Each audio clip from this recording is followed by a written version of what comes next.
Now, as you're seated here, that's all about you.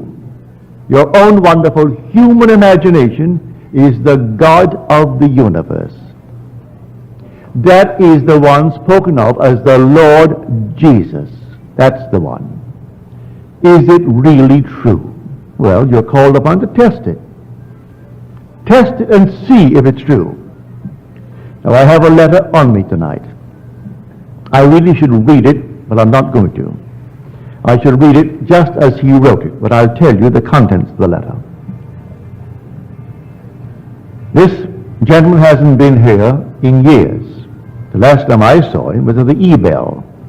Well, you know who've been coming since the E-Bell, how long that has been. He said, I must tell you this story. It may not make sense, but I must tell it. For it's the first time that I have ever used my training according to the things that I have heard you say. I am a psychologist, and I wasted years trying to talk people out of their mental problems when I could easily have imagined them whole and happy. Now, here is the story. He said, a friend of mine, this lady, claimed that she was in many ways abnormal. She and her husband adopted a little baby girl, and something very strange went wrong with the child. The child was 4 years old and still could not speak, and the few words it muttered, it garbled so that it is simply not intelligible. But in the 4 years talking to her, there was progress. Then one day she said to me, I do not feel any longer that I am abnormal. So now I say to myself, I am not abnormal. He tried to explain to her that that's not quite the approach. And then he broke the thought and he told me this story. That, for instance, in my own case, I find a home that I want. I begin to imagine that I'm living in that home, and then doubt sets in, with the result that that doubt materializes into a person. And that person has more money than I have, and he buys the home, leaving me out in the cold. I know from that experience that every person in my world only reflects a mood in me. Everyone that I meet, whether I know them or a stranger who buys the home that I wanted, when the doubt set in, the doubt materialized into a person. I didn't know him, but he only reflects that mood of doubt in me.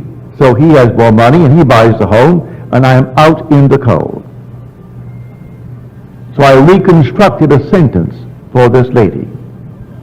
And I said, no longer must you say, I am not abnormal. You must now begin to say, I am perfectly normal. She said, I do not feel that. He said, I do not care whether you feel it or not. You must begin to persuade yourself that you are perfectly normal by repeating within yourself, I am perfectly normal. The day she began it, the child went into a coma. So profound was the sleep that it was difficult to rouse her. She could not be awakened. She asked me to examine the child. I said, no, take her to a medical clinic and have them examine the child.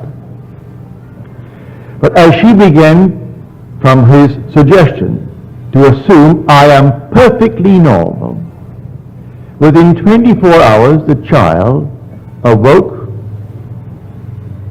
They made the test in the medical center and found her alert and bright.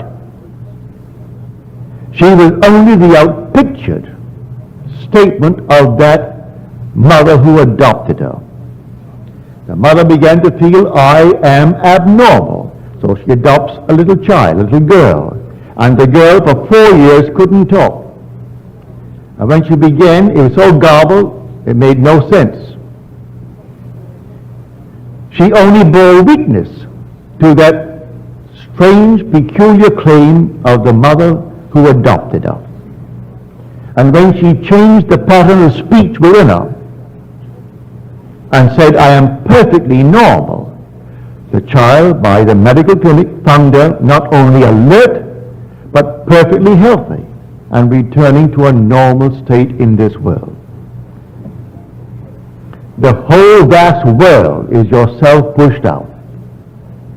All that you behold, though it appears without, it is within, in your own wonderful human imagination, of which this world of mortality is but a shadow.